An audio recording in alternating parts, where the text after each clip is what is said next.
Enredos patrocina este espacio. Amigas e amigos, aquí comeza unha semana máis o Xornal Escolar.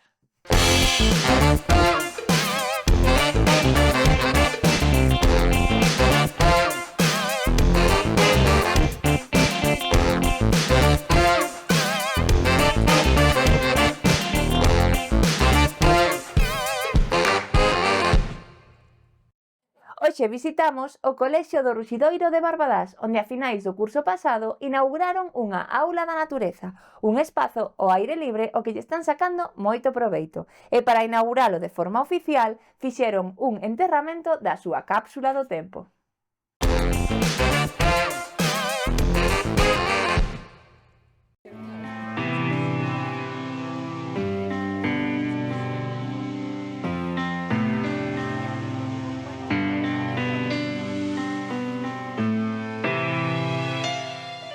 Este espazo xa pertence aos límites do centro, o que pasa que estaba a ermo, tiña desta erva rala, tiña algunha matogueira, e non se podía utilizar para facer nada porque estaba, claro, había moitos perigos, había rochas enterradas, podían sair serpes ou así. E entón, na parte de arriba xa comezáramos a facer as hortas escolares. Se puxo en marcha a posibilidade de convertir todo o recinto nunha aula da natureza para facer actividades ao aire libre. O que estamos hoxe celebrando con retraso a inauguración desta zona verde que inauguramos o ano pasado, pero por unhas circunstancias que non vamos a decir agora, non se pudo facer na inauguración o enterramento dunha cápsula do tempo, non? Que está aquí, en a que aparecen pois diferentes obxectos que se abrirán dentro de 25 anos, non fotos nosas, por suposto, fotos dos nenos, para ver como pasou o tempo. Esperemos chegar ali, esperemos que eles cheguen, esperemos nos chegar ali, e cando pasen 25 anos abrir outra vez a cápsula do tempo. Teño que repasar porque hai moitas cousas, teño que hai unha foto dos alumnos dende arriba e da zona, hai unha folla dunha noticia do xornal destas datas, hai unha lista de cancións desta época, hai unhas moedas, hai unhas chapas das que facemos aquí para diferentes celebracións, detalles que teñen que ver co día de hoxe, con este ano que vivimos e que vamos a enterrar a ver como chegan. Alá. A min pareceme moi ben porque gústame que se garden os recordos e cousas maravillosas de cando somos nenos. Mola ver os recordos que hai moitos anos. Está ben.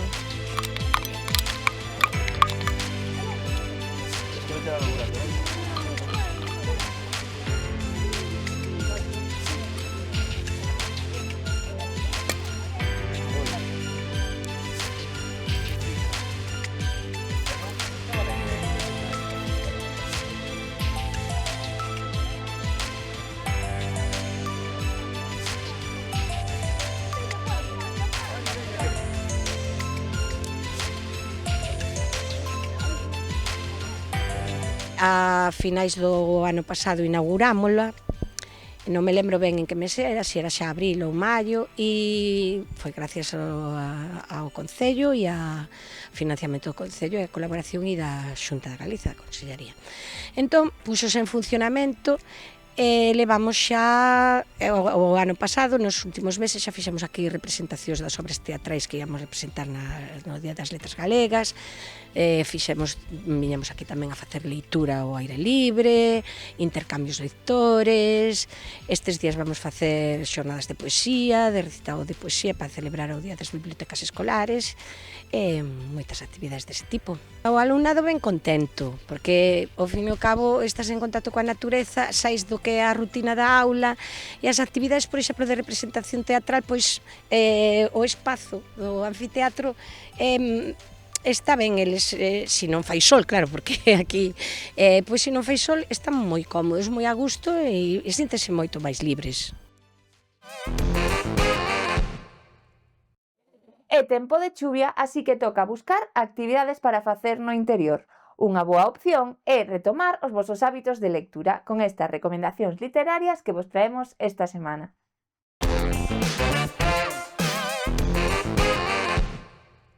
Ola, bos días, chámome Rodrigo e o libro que vou a presentar é Sopa de calabaza.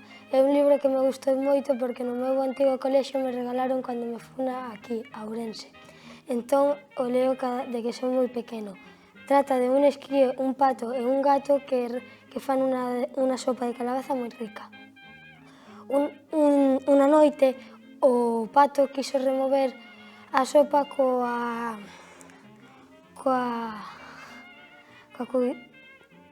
cuchara do esquío. Entón enfadáronse e o pato marchouse de casa. Pasaron moitos días e non encontraba, e o gato e o esquío non encontraban. Entón colleron e foron a buscalo polo bosque. Entón empezaron a pensar cousas moi malas que podían haber pasado, que se caerese, que o cogeran uns monstruos ou que non volvese a casa nunca máis.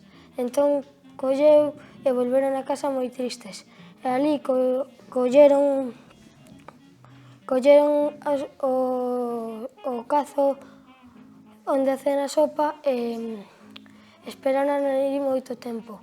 Un rato despois volveu o pato e deronse un abrazo. E volveron a ser amigos para sempre, pero 3 noites despois o pato quiso volver a cantar unha música coa flauta do gato. E entón enfadáronse outra vez, que volven todos xuntos cando non saben onde están. Sí, cómics ou este libro. Outra idea de cousas que podedes facer dentro da casa son as manualidades da Lixoteca. E como é tempo de magostos, imos aproveitar as castañas para facer unhas creacións moi divertidas.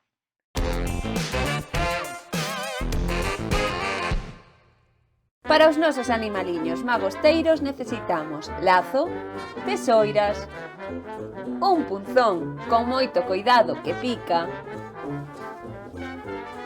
unha agulla e fío, uns pauciños, uns olliños decorativos e como ingrediente principal as castañas. O primeiro que faremos será coller 5 ou 6 castañas e ilas furando unha a unha co punzón con moito coidado. Asegúrate de que atravesas o punzón de lado a lado da castaña. Sácao con moito coidadiño e cando vexas que o burato está feito, podes coller a agulla e o fío e pasalo a través da castaña. Lévao ata o fondo e faille un nó na punta para que non escape. Tenche que quedar unha cousa así. Terás que facer o mesmo con todas as castañas, asegurándote de facer un nó entre castaña e castaña para que queden ben separadiñas. Cando chegues ao final, fai un nó na punta polo que poidas meter o dedo, porque por aquí penduraremos a nosa miñoca magosteira. Poñémoslle uns olliños decorativos na última castaña e atámoslle un laciño arredor do pescozo, para que nos quede un animaliño ben festeiro e ben elegante. Xa temos a miñoca magosteira, así que imos polo segundo. Neste caso furaremos as castañas sen atravesalas e nunha delas imos facer 4 buratiños nun dos laterais. Collemos o pauciño e cortamos 4 anaquiños duns 3 ou 4 centímetros. Non pasa nada se non che quedan todos exactamente iguais. Cando os teñas, colócaos nos 4 buratiños que fixeche na castaña. Estas van ser as patas da nosa formiga. O resto das castañas terás que facerlle un buratiño sen que se atravese e cortar anaquiños de pau para unilas unhas cas outras. Aquí neste buratiño metes un anaquiño de pau e enganchas aí outra castaña. Vas facendo o mesmo cas outras castañas para ir compoñendo o corpo da nosa formiga magosteira. Asegúrate de que queda ben fixo. Xa temos boa parte do corpo, pero fáltanos aínda o rabo, así que imos colocar unha castaña tamén na parte de atrás. Xa temos listo o corpo da nosa formiga, pero aínda nos faltan uns olliños para que vexa ben o magosto. Un laciño no pescozo para que quede ben elegante e lista para a festa. E xa está a túa formiga magosteira. Mira que dous animais tan chulos fixemos cunhas poucas castañas. Así que xa sabes, mans á obra! E trasladámonos agora a Allariz, onde os alumnos do colexio Padre Feijóo están demostrando que diversión e aprendizaxe van da man con estes raps da historia.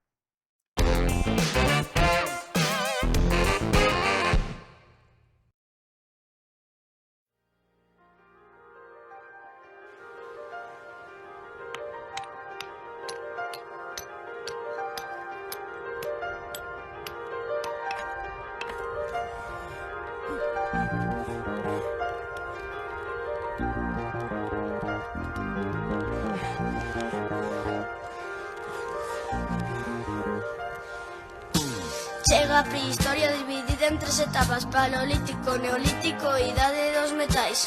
Este é o período máis extenso dos humanos. Se queres coñecelo, escoita aos demais. Os seres humanos fomos evolucionando porque xa levamos 5 millos de anos. Vivían nunha cova, cazón, recolectaban, vestíanse con peles e con osos se adornaban. Eran moitas tribus e todas eran nómades. Ian dun lugar a outro para poder comer. Descubren o lume para quentarse e iluminarse. Con osos e con pedras ferramentas van facer. Hai moi de 1000 anos comeza o neolítico, xurde a agricultura, a gandería chegará.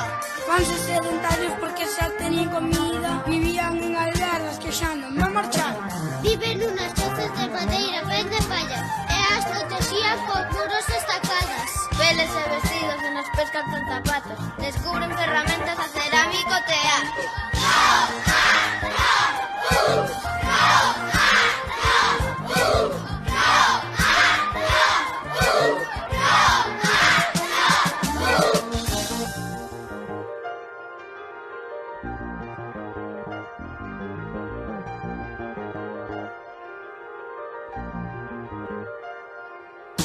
Hai 7000 anos descubriron os metais e todos os objetos resistían moito máis. Un día non forxaban, comenzaron polo cobre, despois usaron bronce e ferro ao final.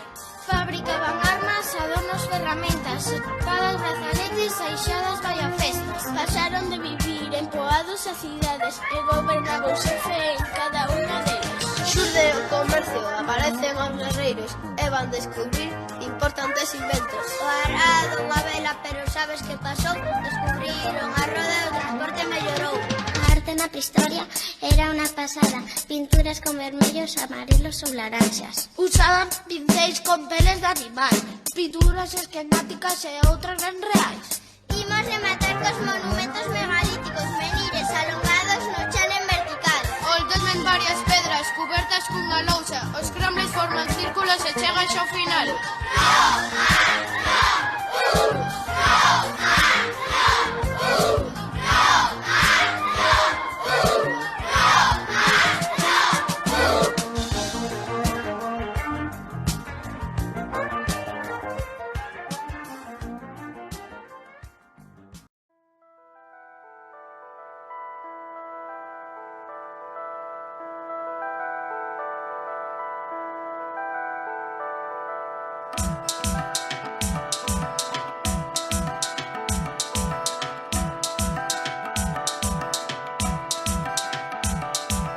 Somos os historiadores, estudando o pasado, somos os mellores. Usamos diferentes fontes.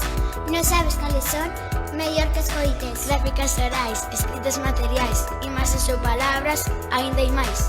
Libros, edificios, cartas ou vestidos, hechos de historia, eche divertido. Facémonos preguntas e buscamos moitas fontes, despois as comparamos para sacar as conclusións. Con todo o que vemos, e se temos sorte, damos a resposta a toda a investigación. Sabemos que que historia non traballa soa, haiche outras ciencias que lle dan información. Literatura, arte, antropoloxía, xeografía, arqueoloxía, axudan un montón. Porque a historia tenche memoria, hai que vivila, e investigar, é divertida, é fascinante, alucinante, non imos parar. Porque a historia tenche memoria, hai que vivila, e investigar, é divertida, é fascinante, alucinante, non imos parar.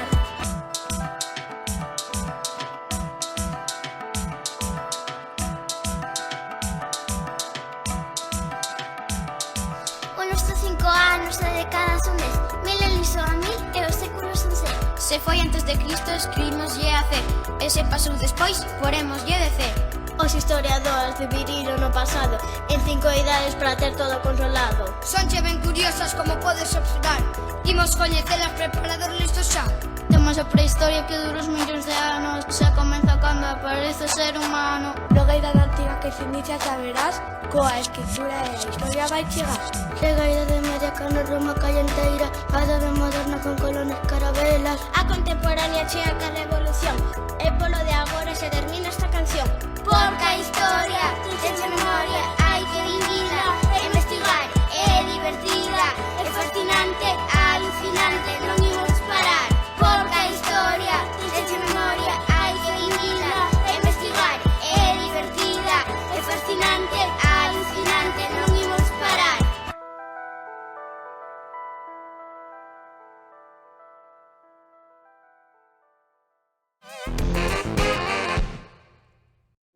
É tempo de falar da saúde dos máis pequenos. Na Escola de Familias desta semana imos aprender que é a fimose e que poden facer os pais dos bebés para evitala.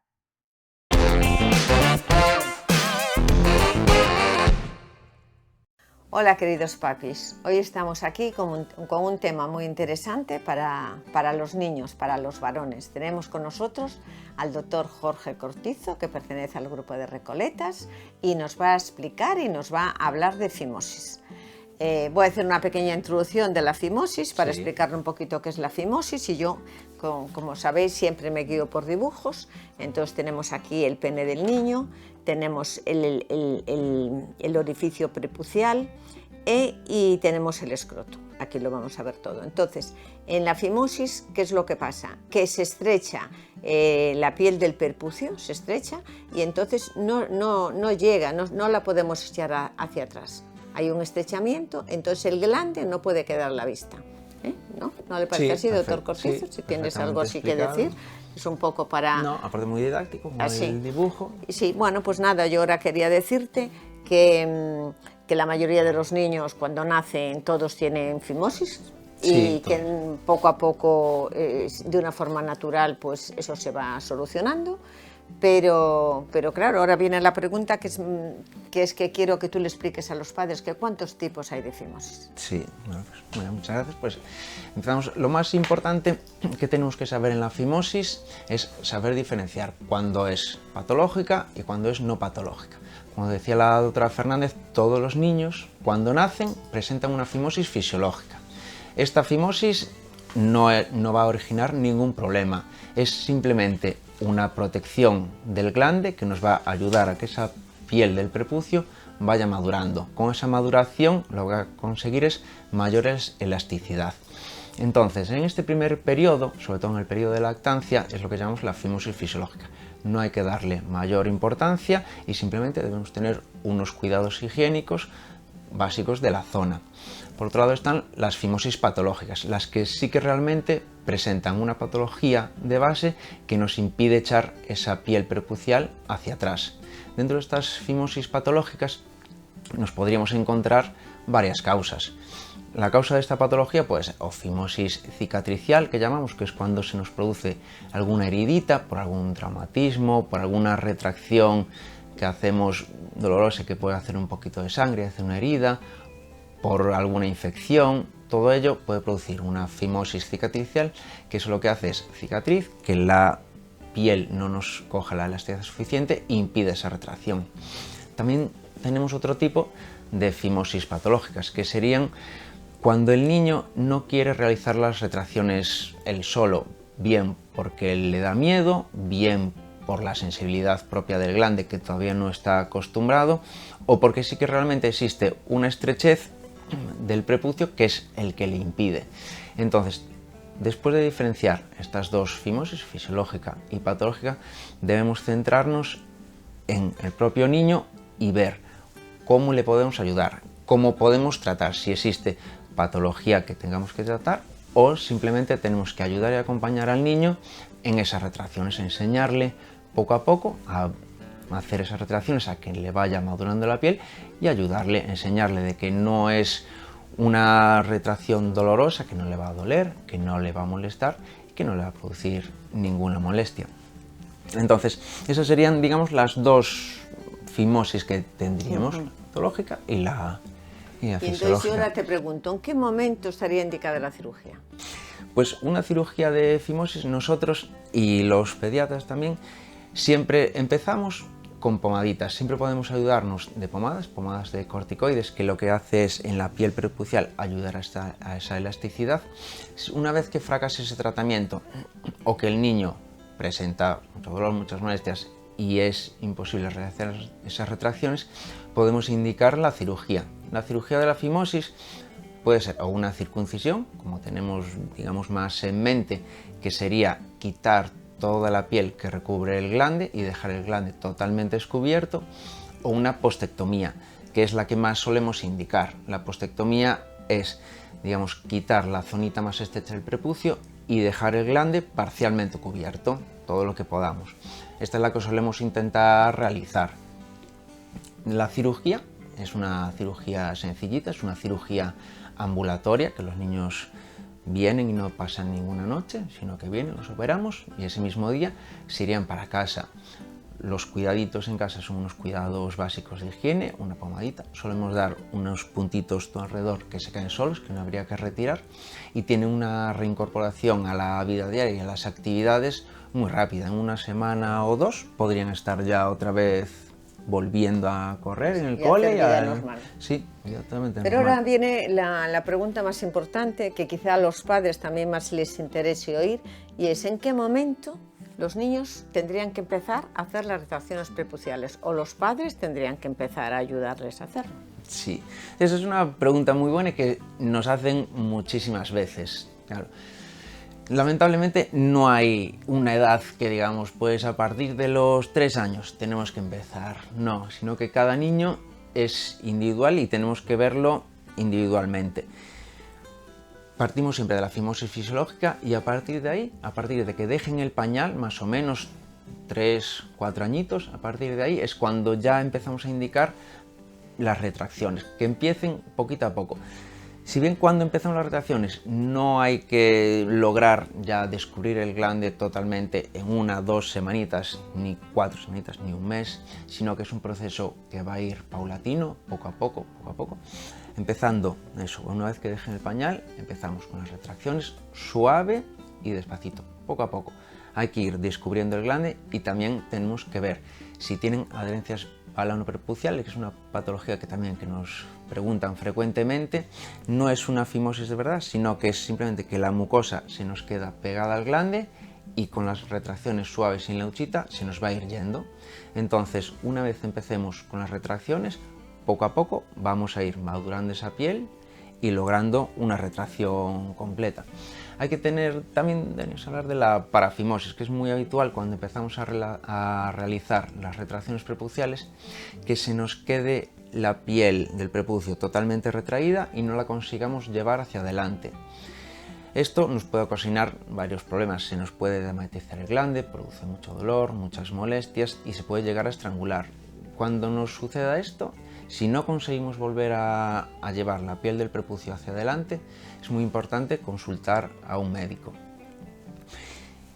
Sí, la parafimosis, bueno, pocas veces la vemos en consulta, menos mal, pero cuando la vemos es muy agobiante para el niño, la familia niños, sí, y para nosotros mismos, hasta que los tranquilizamos e intentamos que todo vuelva a la normalidad. Eso es bueno también que los padres lo sepan. Ante cualquier duda así, pues tienen que venir al cirujano infantil, que es el que solucionará ese problema.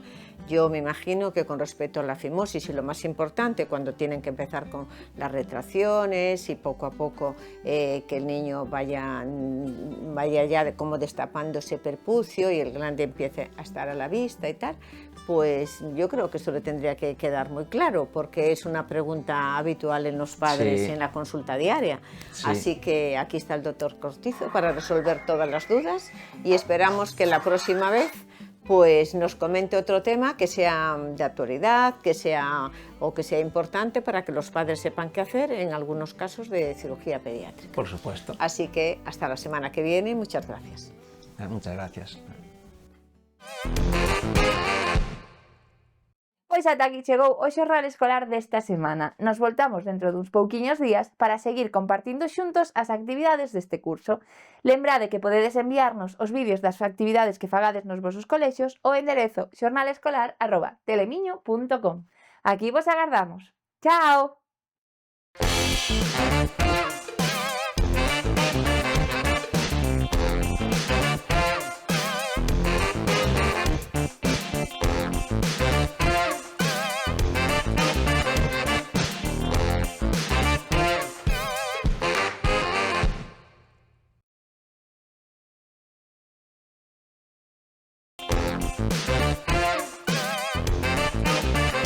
Enredos patrocina este espacio.